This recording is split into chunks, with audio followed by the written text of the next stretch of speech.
Please welcome Bill Daley, the Chief Executive Officer of the Canadian Niagara Power Company.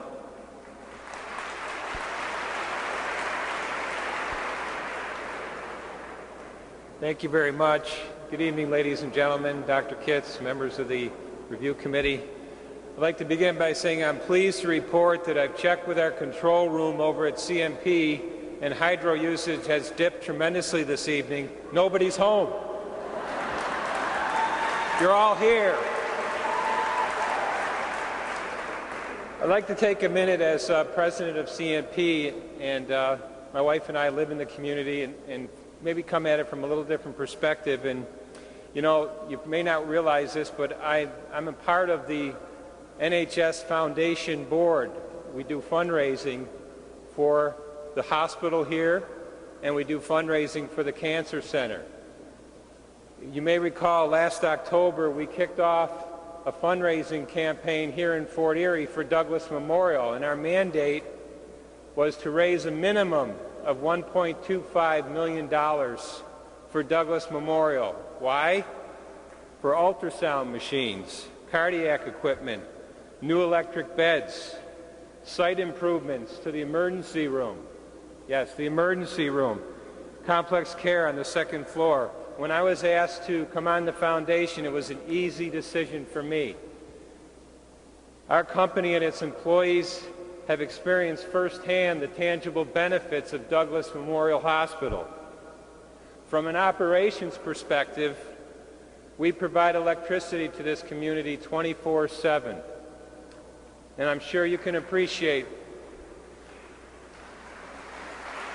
Thank you. And I'm sure you can appreciate that our people have a very hazardous job that we do. And we take great comfort in having an emergency room the likes of Douglas Memorial Hospital here in our community. Also, Douglas Memorial Hospital was there when one of our employees was faced with having to care for her terminally ill spouse and taking care of 3 small children. Douglas Memorial Hospital and its skilled staff were a godsend to this family and provided the needed support and care right to the very end. It wasn't until a meeting that I was called to on July 18th of this year that I learned about the HIP report and the recommendations regarding restructuring that was brought about by the LHIN's directive to the Niagara Health System to submit a plan to achieve a balanced budget by 2011-2012. Now, I think people can understand that with fiscal challenges, there needs to be changes to ensure that our healthcare delivery system is on a sound financial footing. But we must also ensure that the decisions that are made and plans that are implemented are moving forward with the strategy that has been developed through a collaborative and a cooperative approach. Absent this collaboration, it's not possible to gain the support of the communities and the people who are directly affected. No doubt, if we are going to be successful in ensuring the future viability of health care in Fort Erie and in the Niagara Peninsula, the key leaders and stakeholders must work together. It is our understanding, Dr. Kitts, that this plan has not been approved yet, and so that you've been hired to go back and make a recommendation to the LHIN based on community consultation. With that in mind, I would like to implore you, Dr. Kitts, to go back to the LHIN and ask the LHIN to issue a directive, not an invitation, a directive, for the NHS to come to Fort Erie and to meet with our mayor and to meet with the stakeholders, the medical community, in a cooperative and collaborative fashion.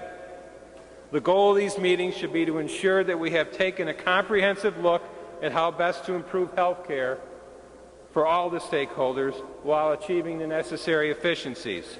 We believe that Douglas Memorial Hospital can and should continue to be a viable contributor to the entire system of health care.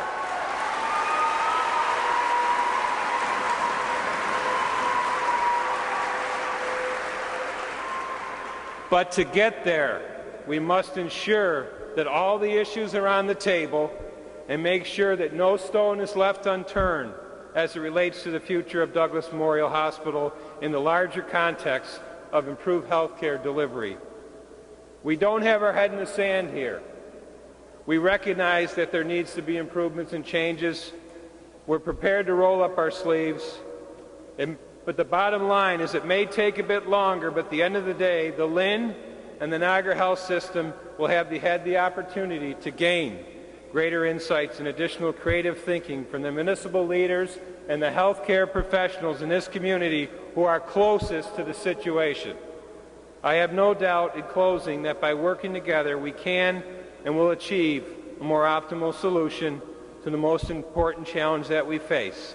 This is not a time to throw in the towel. This is a time to get to work. Let's get to work.